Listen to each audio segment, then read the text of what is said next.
ក្រក់ឬល្អមិនមែនលើគេថាទេសំខាន់ទី1មិនបៀតបៀនគេយើងរស់នៅដោយសមាអាជីវៈប្រឹងប្រែងខ្លួនឯងហើយអាចនៅធ្វើប្រយោជន៍ខ្លះៗដល់អ្នកដទៃបានដែលយើងអាចធ្វើបានហើយពាក្យថាធ្វើប្រយោជន៍ដល់គេនោះកុំជាប់ត្រឹមបងប្អូន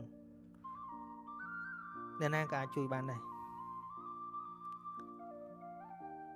ពួកបងប្អូនតែមកផ្លេតហ្នឹងបងប្អូនងាប់ព្រឹបទៅមានបងប្អូនណាទៀតកើតមកកន្លែងយើងមិនដែលស្គាល់ប៉ុណ្ណឹង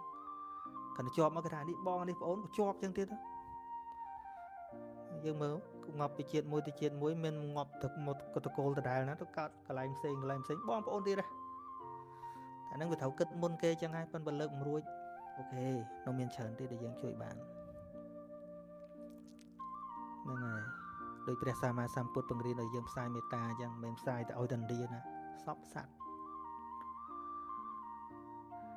ហើយយើងអាចរស់នៅជួយគ្នាទៅវិញទៅមកបានមិនមែនទល់តែបងប្អូនមកជួយគ្នាបានណា